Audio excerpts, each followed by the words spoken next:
Let's get this party started.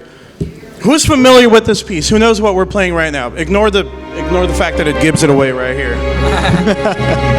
Awesome. Well, thank you all for being here. Our goal tonight is, if we do our job, music like this should not be daunting to you. You're going to leave this panel knowing exactly what is going on here. Maybe, be able to go back and listen to this. Oh, that was simply, just a typical prog rock sequence, You can be the life of the party next time you're around people. So thank you all for being here. This is Keeping Time, Movin, Groovin, and Weird Time Signatures in Video Game Music. And my name's Jose. All of us here are associated with the Virtual Video Game Orchestra. That is VVGO on the slide right here, except for VVVVVGO. That is Brandon's favorite game right there, so he has his own separate ensemble exclusively dedicated to that music. My name is Brandon, not Drandon. It's just, I've been surrounded for years by everyone having names starting with J, and so I was like, if I can't beat them, join them. This is not the first time it has happened. We actually had another project we were doing, everyone was J, except for Drandon, so he's now honorary J. Crew. So all of us are associated with, in some way or another, a video game orchestra, a gamer symphony orchestra, or some kind of organization that deals with performing video game music in a live setting. Not to mention, a lot of us just got back from the MAGFest Community Orchestra panel. MAGFest Community Orchestra, wait, what? Do I hear marching in the background? Well, in any case, you should come out to this collaborative effort. This orchestra does not belong to a single entity. It is, in fact, the culmination of a lot of different organizations that came together to put this together. So if you are available tomorrow's Saturday, right? I lost track of time since I got here. Saturday, 10 a.m. in the atrium at somewhere out there. Just look for about 140 people all congregating in order to play video game music. You'll see a lot of us out there in some function or another. So my name's Jose. I am the founder and conductor for the Game Music Ensemble at UCLA. Big orchestra we only do video game music. I think I did one anime piece once. I have regretted it for the past 8 years or something it has been, But it's a great time, very much in the spirit of what we do here at MAGFest, a celebration of video game music above all, and trying to make that point that it deserves the attention that I think this convention is a testament to. But on this table, also have with me here, in no particular order. Yeah, going down the line, I'm Justin Levine. I'm one of the founders of the RIT GSO and a current ED of VVGO. I'm also participating in the community orchestra. Come check us out tomorrow at 10. 10, right? Yep. 10. In the atrium. Not PM, 10 a.m. Wake up early. If you have an atrium room, you'll hear us regardless. I'm Brandon, or Drandon Harnish. I helped to found Virtual Video Game Orchestra. I play in the Reno Video Game Symphony. I used to play in the Intermission Orchestra at Berkeley. And I'm also playing several weird instruments in the Community Orchestra. I'm John McKay. Okay, I can hear myself. I'm John McKay. I also work with VVGO. I'm the primary conductor, so when we do projects, we send videos, and you see me waving a stick and, all that good stuff. I do that. I'm also going to be waving the stick tomorrow at the orchestra performance, so come check that out. If you like Zelda music, be there. I do. And also Destiny music, be there. Right. And then I am Jacob Zelani. I'm also one of the co-founders of VVGO. And then on the side, I work as the music director for the tributes that Zelda Universe produces. But yeah. All right, great. So, hold on. Communism again. Hold on. There we go. So, show of hands. Who here would say, knows music here, maybe took, participated in band, knows how to read music? Raise your hands. I knew it. Good I knew grief. it. Who here's a newbie, knows nothing about it? Woo! I knew it too. So I'm not going to ask because I know everybody, there's no one in between. So you either know it or you don't. Okay, excellent. I'm glad you're here with me. So everybody knows what that is, right? That's just a 15th chord. It looks scary. It's not. It's just play all the notes a third apart. You'll get what we mean. We're actually not, because we're talking about rhythm and not harmony, unfortunately. But you get the idea. You know, I already spoke about harmony. We're actually not talking about this. We're talking, this is the horizontal aspect. When notes go stacked on top of each other, that is not what we're talking about here today. We're actually talking about time, which is the other ingredient of music theory. Fundamental, the way we analyze, think about it, you know, just wrap our heads around it. That is one of the things that we have decided in Western music to break down into these things called time signatures. So we're going to be talking a little bit about that. I thoroughly believe that all this stuff, music theory, comes after the fact. Music came first, and then we put our brains together. How do we put this down on paper so we can share it with other people? You know, so that's the product of a lot of what happens here. But it does lead to interesting results when you take it to the extent. Somebody want to take over? Yeah, so we all have a subconscious understanding of time and music, and that creates expectations on the part of the listener. So as a way to emphasize certain emotions, so for certain affects, keep the listener on their toes, we can mess with those expectations a little bit, or alternatively, we can keep those expectations as consistent as possible, and they have different effects. So some emotions can be reinforced by this consistent rhythms, and as mentioned, this contributes to ideas of groove and feel and how you can move to the music, because we're all so used to hearing bangers and moving to them. So we're going to have some stuff in here that's going to be a little bit off kilter, and it's going to be kind of hard to groove with, but we'll get there. Yeah, and that's one of the reasons I chose Dancing Mad. You know, right when I started waking everybody up by raising the volume, which then Jacob turned down on his end, as often does. Front of the house, always If it gets too performers, loud, you know? I'm going to punish it. Everybody heard the big organ fugue, you know, ended on that big cadence, dun dun dun dun dun dun dun dun dun dun dun. You know, you go from this very baroque fugue to essentially what becomes prog rock. I've never heard anything else like it. That is right there, uematsu, messing with your emotions right there, believe it or not. So that is what we hope to accomplish with this panel, that weird time signatures, odd meters, all these things break that mold in one way or another, as our friend Kafka here has proven in some way. Fundamentals of meter. Anybody want to be Music Theory 101 today? Music teacher. Oh, hi. Okay, so we can kind of just understand meter. Duple versus triple.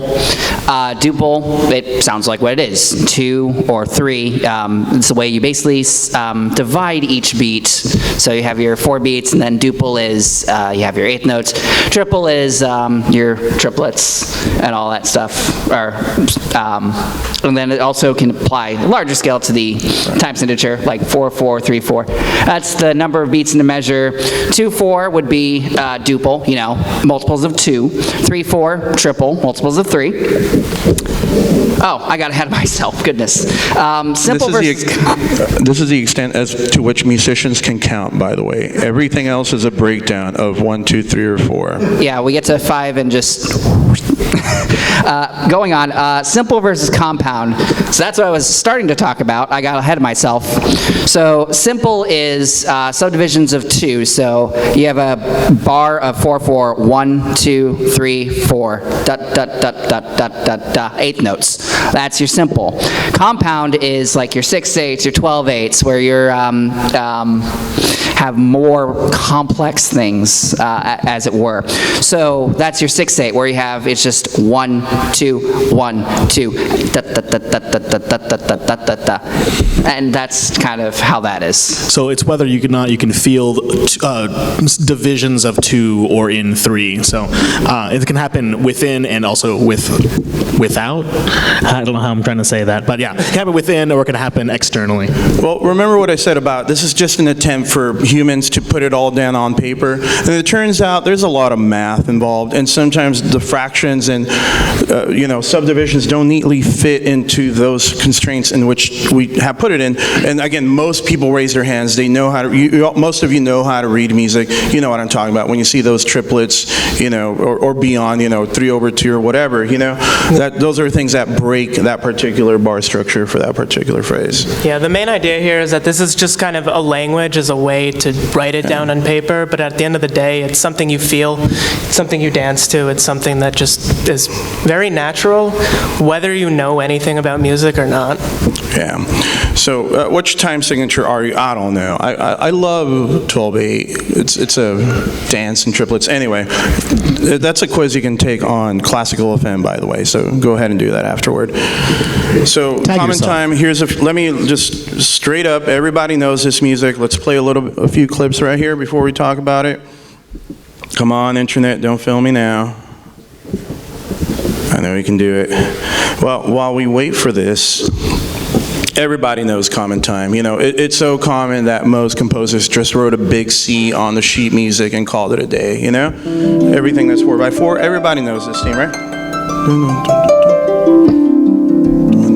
2, 3, 4, and pulling back down, 3, 4. So everybody knows that. Another one of my favorite ones from Final Fantasy, I would get married to this music. Very common. It's not offensive whatsoever. The in-laws are not going to run out the room, when this happens, So let's see right here. Come on, internet. Stop trying to load the other piece. There we go. And it's not honoring my time codes. Luckily, I remember where it is. No, I actually did not. Everybody knows this, right? There we go, that's it. And here comes the bride.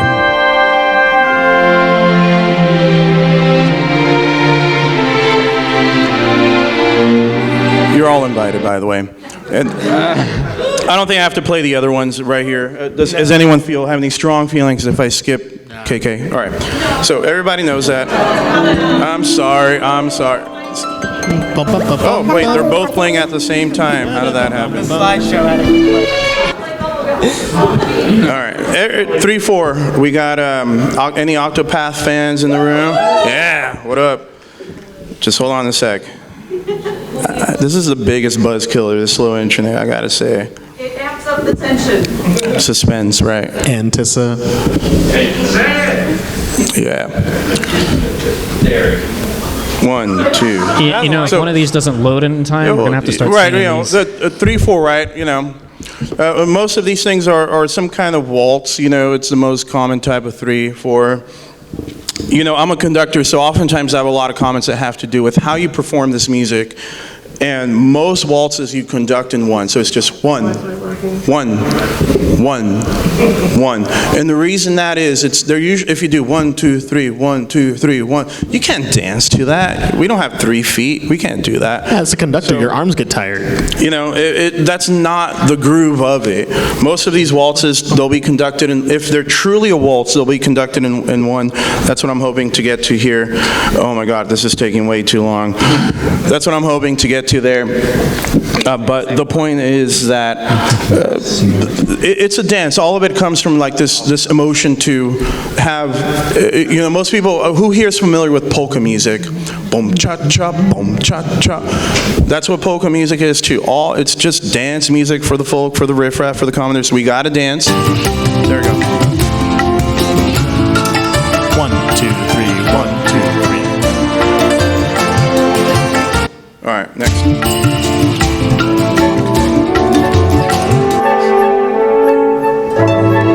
That's a real one.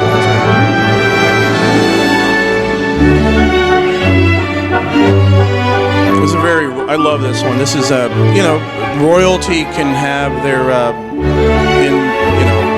cousin marriages to this one, totally fine, And then finally, I think we can. Yeah. I think we could speed it. Yeah, I'm gonna try. There we go. I figured it out. It's just not on my time code. This part's in 4. Yeah, we're gonna skip it because I already Yeah. played enough Final Fantasy music. We got more 6/8, 9/8, 12/8. Yep. Main difference welcome. here is just in the subdivisions, rather than 1 and 2 and 3 and you hear 1, 2, 3, 1, 2, 3, 1, 2, 3, 1, 2, 3. So you hear it in threes in between each beat. 1, 2, 3, 1, 2, 3, I 1, 2, figured 3, out how to 1, 2, work 3, this, 1, by 2, the 3, way. It's 1, 2, not. 3. It's Google being dumb. I'm too quiet. I need this close. I love this one right here, Frog's Team. Classic. I'm just gonna load them all up now. See which one plays first. Here's a shameless plug. Here's one of the videos we did for the Virtual Video Game Orchestra. This was in 12/8. 12/8 is still a dance, but it's in 4. 1. So you can hear 1, 2, 3, 4, 1, 2, 3, 4, but underneath that, within each beat, you have 1, 2, 3, 1, 2, 3, 1, 2, 3, 1, 2, 3. So shameless 3 plug. All of by us are 4, associated 12. with this orchestra right here. Question.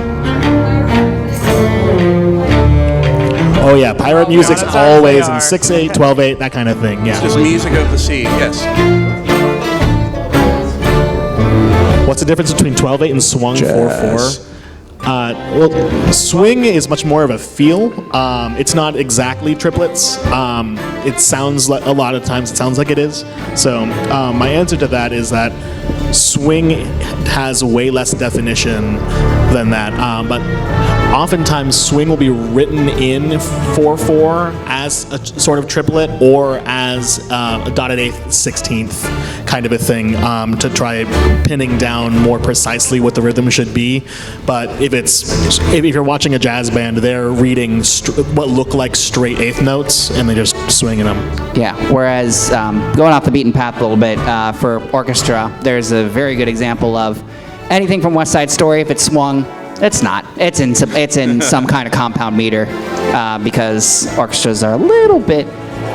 Then they had some trouble swinging. Now they're a little bit better at it, but most orchestras have a little bit of trouble swinging. So that's kind of the cheating way of swinging in orchestra. But they are different. So compound, you can kind of swing it, but swing's really a feel. And before I move on, I wanted to show everybody this clip of me wearing an eye patch. There I am at the very front of the ship. That's me. Anyway, someone shouted out Solstice, so I guess I'll play a few seconds of that. Who here has heard of an NES game called Solstice? Oh, a handful of you. Oh, good grief. There's like a half dozen of you. This is for you.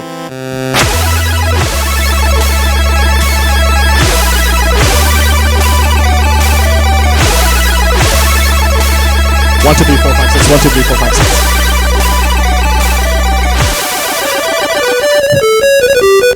1, 2, 3, 4, 5, 6. 1, 2, 3, 4, 5, 6. 1, 2, 3, 4, 5, 6. 1, 2, 3, 4, 5, 6. Tim Follin didn't have to write this like this, but he did, and you're welcome. Yeah, NES Pictionary goes way too hard. Highly suggest you listen to it. And then I gotta play this. Everybody knows another 12 right here. But we'll move on because everybody knows that one. All right, scary looking word, but not too bad. Yeah, so the fun thing, like kind of going off what we were just talking about, is you can actually write music the same way, and you can call it 4/4, or you can call it something else. You could call it 12/8, and you can still end up writing the same music, but the actual feel is going to be totally different. So that's kind of the implication. Like, you can write swung as a triple meter or as a compound meter, but it's going to be really rigid in that swing versus having the loose feel that is really what you're kind of going for. And so that kind of brings us to hemiola, which is a fun word that basically means you have a song that's in a simple meter. So you might have 3 bars of 2, and then you basically force compound meter into it.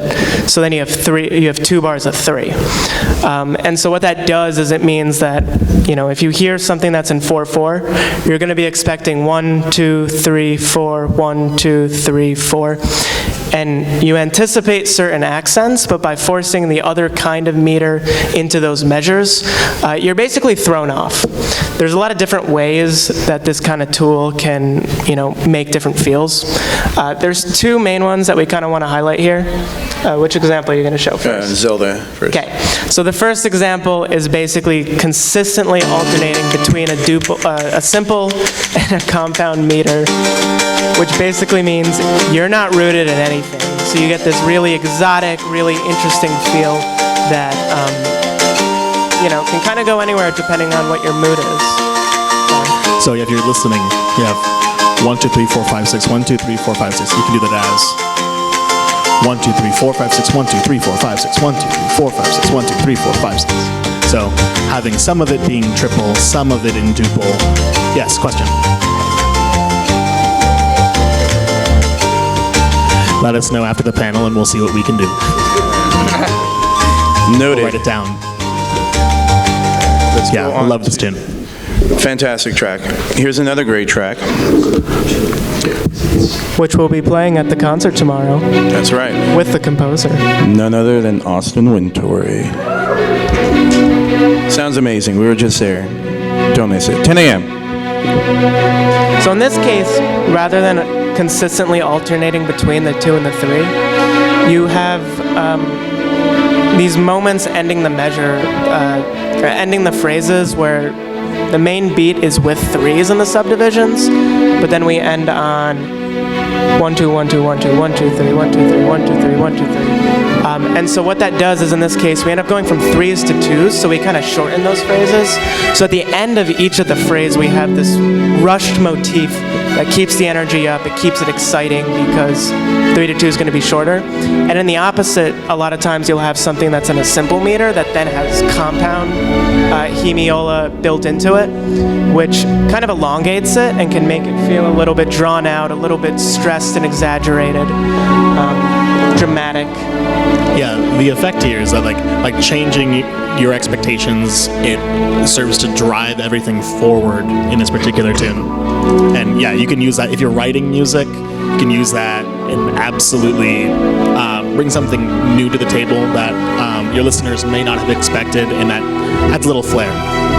And Austin, if you're in the room, I don't think you are, but hope our analysis is accurate. Thank you. All right, moving on to... There we go. So a little bit more of the same. Do you want to keep going on this? Or? Yeah, we can go forward. Yeah, I'll go for it. I got nothing to say about this. The grooving patterns? Yeah. We're good. All right, Those Who Fight, another great example. Let's play it real quick, and then you want to talk a little bit about it, Justin? Yeah, sure. So Very relevant. I hope most people know this song, or I will be sad. But this is a similar idea to hemiola, where we have these 3s and then ending the measures in the 2s. And so you have this melody that feels really off kilter, but at the end of the day, you could still just write it as 4/4. There's 16 beats together, but rather than splitting it into 4/4/4/4, we have, I don't want to say it out loud because it's too much, but you have a lot of 3s and then you end with a couple 2s, so you get that similar emphasis. 2. Yeah. So you get that similar emphasis of kind of speeding up, and since it's a fight song, you just have constant momentum going through and keeping the excitement up. As I said, you'll never see any of this musical math with a number higher than 4 on it. Everything has to be 4 or less for us to understand. I'm sure we all agree. All right, a lot going on here, a lot more Good complexity, and my brain is shutting down just looking at all these high numbers right here. But just a little bit more of the same right here. We got things like 5/4, 7/4, 13, 16. A few examples here real quick.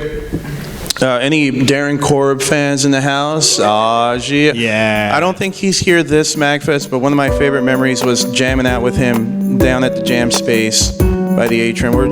I think it was like 2 a.m. We were just playing Metallica, Iron Maiden, Great guy. He signed my Transistor vinyl at PAX. Everyone hear that? 2, 3, 4, 5. 1, 2, 3, 4, 1, 1,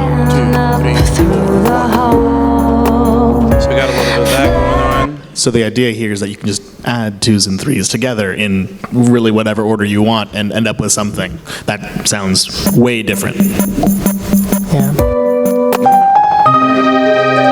Any Chrono Trigger fans in the house? I would have been surprised if I had gotten any other answer than that. But I love this piece, a little bit more of the 5/4. What I love about it, though, is that if I fast forward a little bit, we'll hear the contrast between the 5/4 and a more ordinary, I believe is, dun, dun, dun, dun, dun. So he goes into, 6/8. It's like a slow 6/8. it's still a waltz to me. Yeah. 1, 2, 3. 1, 2, 3. 1, 2. It's like a fast waltz. So that's what I mean. The time there, you can call it 6/8, you can call it 3/4. To me, it feels more like a fast waltz, so I might incorporate that into my conducting. I would maybe conduct it as one to be authentic, but ultimately it comes down also to the skill of the ensemble and a bunch of other factors that go into it, though. But I love the contrast between the 5 and the 3 sections there, whether you call it 3 or 6. Yeah. And finally, one more plug right here. This is a GME at UCLA doing Wrath of the Lich King. Any World of Warcraft addicts right here like me? No, great. Go. Only one. 3. Good. One who's his head straight in the air. So I spent a little too much time playing this game back in the day, you know, especially during the vanilla days and a little bit during Wrath of the Lich King 08. But one thing I loved was how much quality music the Blizzard team at that time put out, led by Russell Brower, Jason Hayes, fantastic team. Unfortunately, most of them aren't around for them anymore. But one of the things that's consistent, every expansion pack has a redefinition of that main theme in 7. So you start out with the original one that Jason Hayes composed, and then there's the Burning Crusade one, which is my least memorable one. I can't even remember it right now. And then you go on to the Wrath of the Lich King version, which lots of things, it's like a 13-minute thing. But then you go into this particular theme right here. Everyone remembers that? 1, 2, 1, 2, 1, 2, 3. And it's monster music, right? The orcs are coming, the horde is coming. That's if you're a horde player like I was, this is your battle cry. Anybody else want to talk a little bit about these particular points? No, you got it. And just adding on to what Jose was saying earlier, we don't like big numbers as musicians. And so when we see these 5s, we see these 7s, these 11s, and it looks gross, but once you start breaking it down into these 2s and 3s, it's, it's just bad. It's 2s and 3s. It's a lot simpler to look at this way. Just like everything can be reduced to binary, right?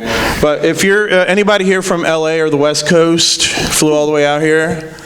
If you're ever in LA, February 24th, our next big concert, Game Music Ensemble at UCLA. Don't miss it. 200 people on stage. We're going to be doing music from Pokemon, etc. Maybe more of what you saw here today. Moving on. There we go. So one big question is, why?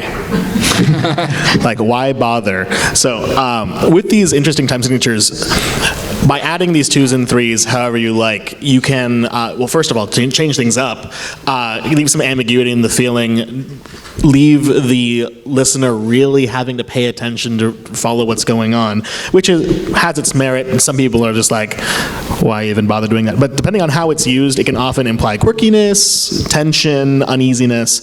So in this example, there's a 2 and a 2 and a 3, just like we had with the World of Warcraft music that we just heard, where you had 2 beats and then another 2 beats and then 3 beats. That stretch of the 3 beats can really emphasize what's going on in there, leading you into what comes next. Yeah, I mean, it's really all what we're talking about. Like, the thing that makes these things interesting is that the fact they break the mold, because of that fact that they break the mold, right? That's really why we're talking about them, And everybody remembers it. Even if you can't explain it, there's something intrinsically interesting about it.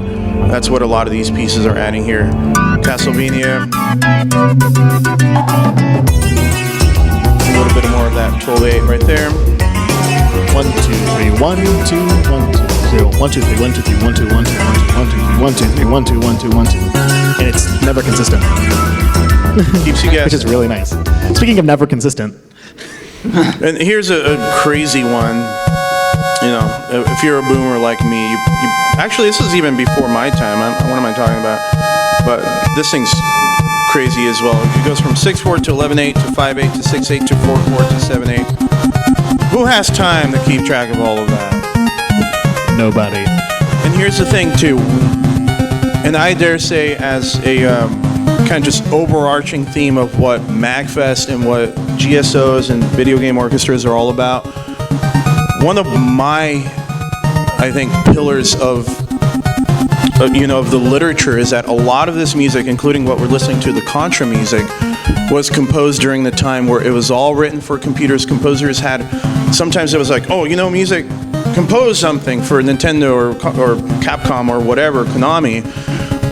A lot of these composers had enormous freedom during those times where they didn't have music supervisors or music guilds or people telling them what to do. And they were not writing for real musicians. They were writing for their MIDI controllers, whatever technology they had back then. And they came up with these incredible things that you would just otherwise, music supervisor would look at that. I'm like, are you crazy? No one can count that high. I checked. I gave them a basic math test before we contracted them. They can't read that But at the same time, they had all that freedom, but they also had crazy limitations with the technology. So like when you're making music where you can only use sine waves, square waves, sawtooth, and you have like 4 channels. 4 channels where you can only use that many instruments, how do you not sound like other people? And what you do is you just roll dice, I guess, make a bunch of time signatures. And Yeah, that's That Solstice. is a what you real can fit thing. in. That is a real thing. Musical dice. that is a thing. Yeah, the Solstice that we played earlier was, it's for the NES, so The it's only 4 Schoenberg, tracks. exactly, yeah. So it goes absolutely nuts and has no reason to.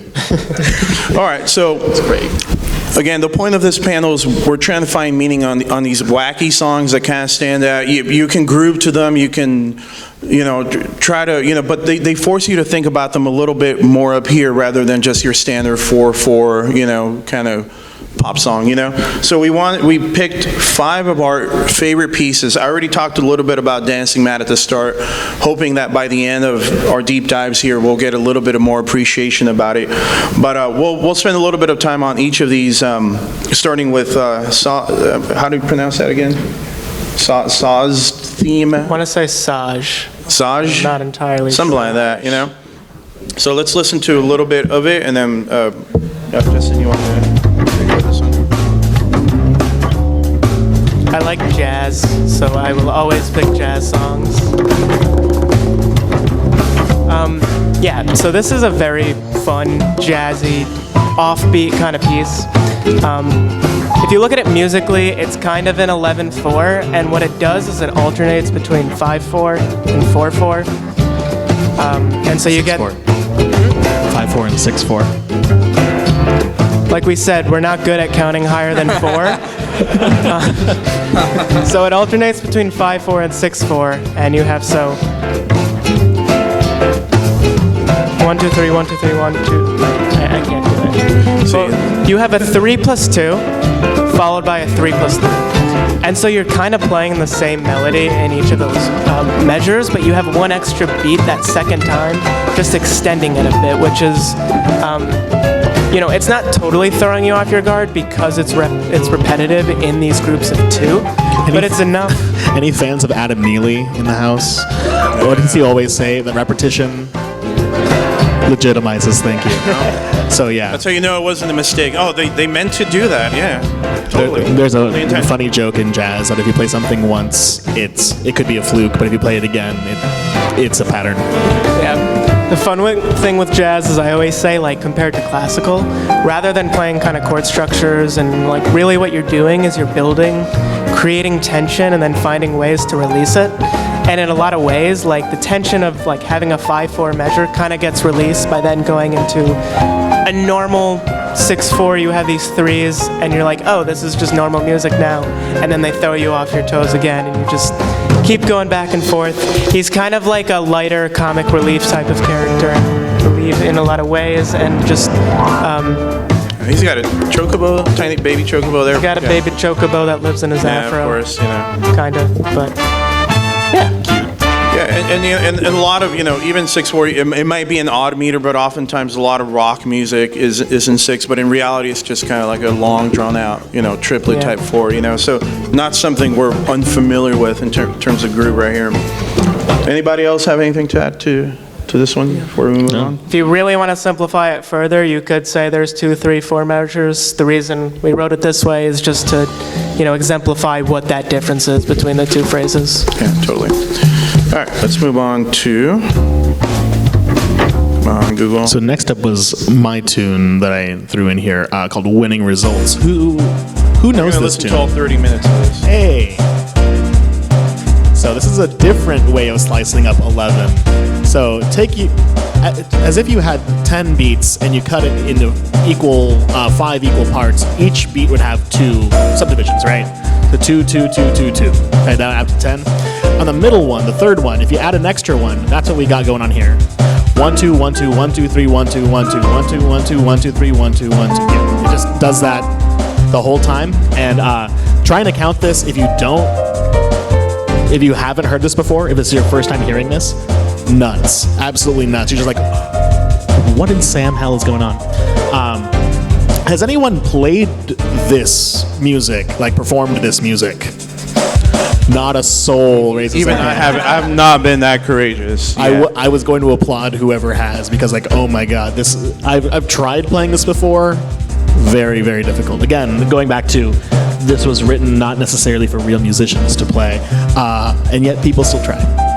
The funny thing is, it doesn't even sound that crazy until you stop to really listen to it. Like, when I was listening to this at first, I was like, it's not too bad, and then the numbers just don't add up.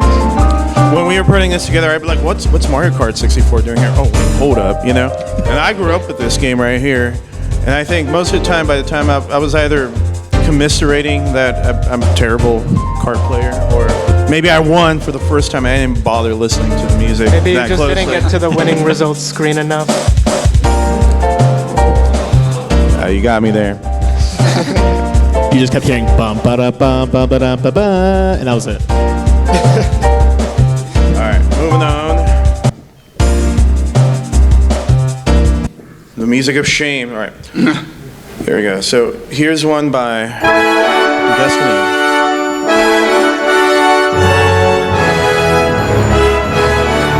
So you can kind of hear how it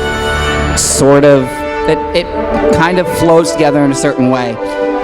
So I'll just tell you, this bar right here is in 7/4. A 5/4 bar, and then a 6/4 bar.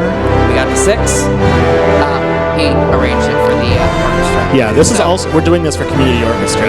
Again, plugging that. The original score to this goes nuts. It has like bar 3, bar 5, like bars of 6 and 7 and all this. And I thought, from a practical standpoint, how is a community group of 140 people going to sit together and play this in time? Because we know musicians can't count that high. So what I did when I rearranged this is that I took what the time signatures were, and I was like, realistically, what's the feeling of this? Can I break it down into 2s and 3s and 4s? And in my arrangement, I only wrote 2s, 3s, 4s, just for practicality's sake. Again, going back to how we talked about the music comes first, music theory comes later. From a practicality standpoint, music theory told me, okay, break this down. It's going to be way easier. Oh, this is going to be a nice string moment here. It's beautiful. And now we're in 4/4. And this is a good place, just a nice pad to talk about. Music to get married to. When we talk about the music and the theory can help the music. Like I told you, that section there with the horns was in 7. Here it's in 2 and 3, so that kind of gives you natural breathing room. So for something like this community orchestra, where I'm not going to have a lot of time for rehearsal, I ran over yesterday. But when you have time, or you don't have time, you can actually write things that'll help get your point across without having to say, okay, horns, we're going to take a breath here after the first beat, then we're going to go on, and on beat 7, we're going to take another breath. Or, I can just show it with my conducting, and it makes things so much easier. Yeah, you just know, again, when you keep it simple, that is oftentimes the best way to go when your time is limited, when you don't know what your talent is going to be. You know, when all of us do a lot of arranging for our respective orchestras, and when I go into a concert season, I got literally 3 months to put on a show. You know, we do one every quarter. So we do it the way, you know, most symphonies would, where we're going to meet 10 times each quarter. I got time to break it down and tell you, this one's in 7, this one's in 11, but here's how we're going to do it. We're going to do it in 2, 2, 3, or whatever, you know? You don't have that luxury when you just met each other for the first time down here in the Jam Clinic, you know? You don't have that kind of time when you're at Abbey Road, where every minute of recording costs $10,000. You don't have that kind of time when you want to get every take you possibly can with the best musicians in town who are going to read everything if you tell them what it is. That's what, you know, that's a key point into how the simplification can help not only the listener, but the actual talent, the actual musicians, break it down so that there is no confusion, no loss of time, no second guessing where one person thinks about it one way or another. It just makes the music greater. You know, again, keeping it simple is one way for you to think about, you know, go back and listen to your favorite track that maybe we covered today, maybe we didn't cover today. How can I break this down into chunks that are less than 4? Because how can I think like a musician and not think of numbers greater than 4? That is what you have to go and do after this panel. Anything else about this, John? Nope. All right, great. And again, another piece you'll be hearing and watching John conduct tomorrow at 10 a.m. as well. Don't miss it. It's literally my favorite thing that's happening here at MAGFest. Oh my Lord. Who put that in there? Bum, bum, bum. So welcome to the death of musicians. We can't count. Thank you, Koji Kondo. All right, well, it's not that bad. It's only a 2 and a 3 and then a 1. What's that number right there? I don't know that last It's a 1 and then more than 4. curly. It's more than 4. It's more than 4. We're just done. Well, 2 more 3s on the bottom. 2. Oh, there we go. 2 more 3s. Got it. Well, So that's how you math. Got it. I'm a math teacher. so I who just can't. knows what this is right here without telling you? Hell. You know what happens, right? You just, you know, spent 7 years in with what is it, time jail or something like that. I'm not entirely sure. Something similar, yeah. Something like that, you know? Yes. It's the part of the Zelda Ocarina of Time randomizer screens where I tune out because he's basically done. Pretty much. If you're in it just for the action, you're done. But if you're there for those musical moments, if you grew up with, you know, I grew up in the era where my first console was the Super NES, and then I was really much more conscious and alive during the N64 era. Those games, does everybody agree that didn't have as much narrative as they have nowadays? But when you finished the game, your reward was that ends credit music. That's why I finish games, just to get to that ends credit music. And Ocarina of Time has great end credits music. You know, Super NES, Mario World has great end credits music. What's the other one we did with VVGO? I think we did like 3 or 4 credits We music. did 3D Super Mario 3D World. Link's Awakening, right? Link's Awakening, I The think, credits one roll, of you know. That is always the moment the composer gets to shine and really put down their mark of basically like a postlude, you know, overture type thing, you know, where they really bring their best game. So to me, you know, the fight is almost over, but for music fans, I think it had just begun. Anyway, well, This is the fight, though. Yeah. this is the fight. Was there And a this is comment really, back here? Yeah, somebody else? Yeah, somebody had a comment or something. Say Ganondorf battle thing. Oh yeah, right. you got it. So this is really what began this panel. When we were all just chatting one day, as we do, even though we all live in different parts of the country, we were thinking about, just cool ideas for our projects, and this is really the piece that began this panel. This is probably one of the most notorious usages of weird time signatures. Just looking at it, you really have to think about it. Unless you're familiar with it, you really have to think about it. But it's not that bad, as Jacob will demonstrate. Shall we listen to it first before we break it down, or? It is still that bad. He's undermining this score and the trouble.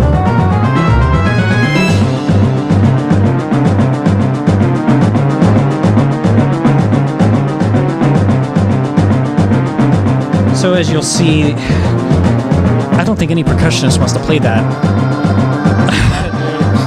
No, you don't. I will happily hand you the score for it. Yeah. Not unheard of. I still wouldn't even do that. I wouldn't recommend it. So it is a 23/16 time with alternating in most scores and arrangements that I've seen, have it alternating in 13/16 and 10/16 within the physical measure. Which is already a lot. It's too much. We don't count that high, if you remember correctly. And in almost every single arrangement so far that I've seen, it's 3/3/3/4, 3/3/4. I'm not going to repeat it because I can't do rhythm. Brandon can try. No. Good. Yeah, no.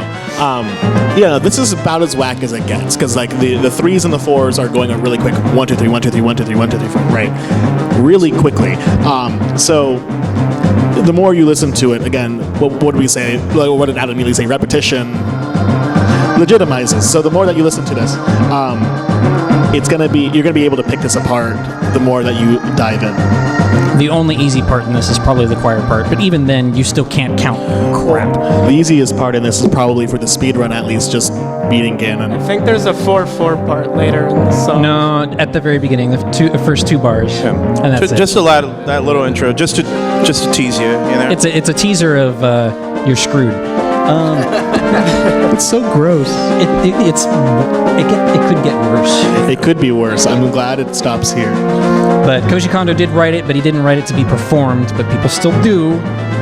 Somehow. It's Zelda also Koji Kondo, so he's allowed to flex. He's allowed to flex. He's a mad lad, Yeah. But if you look at the sheet music, which I don't want to mess with maybe I should try to mess with. Do it. Do it. Let me do it. We're going off Hopefully book here, nothing folks. embarrassing pops up. So I arranged this specific thing for Zelda Universe when we did our Ocarina of Time English dub tribute about 4 years ago or so. And we had a live choir record for it. Every single one of them hated me. Right. I mean, once you look at it, it's not that bad. And No. it's not that bad. It's bad. not Jose? that bad. Famous last words. No, it really It's isn't not that bad. What is this 25 doing here? I The don't nice thing understand. here is that you can see the groupings of 3 and 4 exactly as they're laid out. So, I know those numbers. so then as you're playing it, because you see these groupings of 3 at the beginning of each of these measures, these groupings of 3 are repeating. So it's like that repetition yet again legitimizes. Thank you. And then the 4 in there is a consistent thing whenever it shows up. So you can, if you're performing this, you can get a real feel for what you're doing. There's can even almost- a courtesy bar right here. Yeah. I was going to say, you can almost think of it like each half of that phrase is the same, but then you just drop one of the 3s. Kind of like similar to Saj theme, where it just changed the 2 to a 3. This is just dropping one of those phrases. And has anybody here ever had to do music preparation, engraving, like for your ensemble so that like musicians don't yell at you a little bit, right? No, we've had to do a ton. It's one of my main things. I worked briefly for Joy and Kane, and they really are nitpicky about this stuff. And here's a great example on how the beaming helps you figure out what's going on right here. It's not always the case, especially when you find something random on in sheets or MuseScore or what's the other one? Just old school. Just get some BGM like, music, MIDI, and whatever. It's not always obvious. In this one, here's a great example. Someone went out of their way to actually put the beaming groups of 3, 3, 3, 4, all 16th notes, very neatly organized. There's even a courtesy bar right here just to help you figure out that dotted where line the pattern changes. That little dotted line right there makes really the 13 and 10 really clear. So again, here's a great example on where great engraving can really break down a really scary piece like this, you know. So it's not that bad. Let's move on to the next one here. Yeah. Also, Yeah. time check. Wait. Yeah, no, I saw that. And we're almost done. We got one more thing here. Other than, I mean, we couldn't stay here and listen to all 30 minutes of I'd rather Battle Theme not. Extended. But maybe for the next panel. I had Hold to do my that beer. in mixing this arrangement. That was not fun. So I already talked a lot about this one, so I won't talk that much more about it. But I mean, this thing has everything. It's one of my favorite things that I've ever conducted. So one of the main things I think about when we look at new music for a repertoire for a concert season, people ask me, can we program this? Can we program that? I look at what the instrumentation is going to be. Any challenges with conducting, any challenges for my musicians. I know what level they operate at. They're mostly pre-professional. Whatever the case may be, when I saw this piece, I just love this piece. I wanted to do it justice. But at the core of it, man, this thing had everything in it. It has an orchestra, it has a choir, a prog rock band, which is where you got all the craziness with the time signatures. Any prog rock fans in the house? Oh my Nice. God. All right, I hope I don't say anything to upset you all. But that's essentially what that middle section is. And then finally, a frickin' pipe organ fugue. So I had a little bit of a story. I have performed this twice with my orchestra. The first time, we completely botched it. The organ part is quite difficult, quite ordinary, you know, but it's a fugue, which has all these moving parts, again, most of you know music theory, so I don't have to talk to you about Daddy Bach all too much, you know? But it was basically a Bach fugue, and the guy came in, I'm the sub for the LA Phil, it's video game music, it's not that hard. He comes in, he looks at it, hey, do you want to take a look at the organ for, figure out registration? Oh yeah, sure, do you have the music? Here it is. Can I rehearse real quick? Yeah, help yourself. Absolutely did not do it well. You underestimated the piece. And we moved on to the next section, which is the prog rock band. The prog rock band we had was amazing. They did well, but getting all those elements together was just this massive endeavor that the second time we did it was the last concert we had before the pandemic, and we were finally happy to do justice to that piece and put it aside and break that curse that had begun with our first performance of it. But one thing the prog rock band told me is that they were just listening to that fugue the whole time, waiting for their moment, which, I'm there.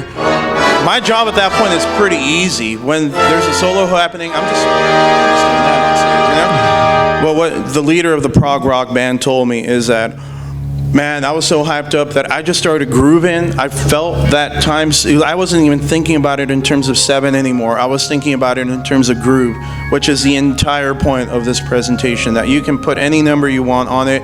The guy was just literally grooving. Everybody was following along to the drummer, the leader, and everything came together. I was really happy with it. And, in case some of you are not familiar with this piece, let me play this again. There's the fugue,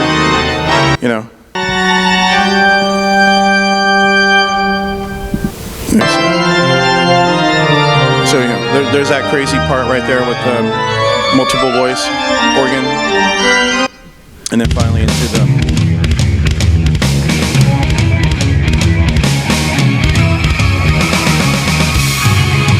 And interesting thing about this is that, let me pull up the score, I guess, now that I figured out how to do this.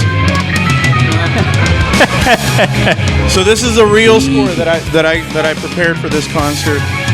Yeah, game music ensemble at UCLA. We don't mess around. We got all the They parts. accommodate every instrument under the sun. That's It's just one ridiculous. page right there. This is just literally one page right here. But the takeaway point is that, let me get back to where I was. Enhance. If you played the game, you're basically fighting, this is the final battle right here, and there's different tiers, like any good boss battle, you don't beat it on the first HP bar, there's got to be at least 2, if not. How many were for Kafka? I think it was at least 4, I want to say. 4. 4, yeah, I was right, yeah, 4. And that's what this piece signifies. So when you get to rehearsal marquee right here for Kafka, there's a thing happening right here where the groove is in 5, but it's kind of forced to be in this 4 bar, which you see along right here, until it finally truly goes into 7 right here, back to 4, back to 7, back to 4, back to 7, back to 4, back to 7, back to 4, back to 3, wait, to 3, to 7, to 4. Again, you know, it's just what makes this boss battle interesting right here, where this is where it finally gets real right here. No more nice fugue organ part. We're ready to I don't know if I can curse on this talk. Ready to F things up, you know? Yeah, so, go for it. Anyway, so, yeah, you know, this piece just has a little bit of everything. If you're not familiar with it, listen to this version or come to one of our concerts as well, where I'm sure we will perform it. Anyway, well, that is the extent of our presentation. Thank you all so much for your time and for your energy and for your attention. Thank you all so much.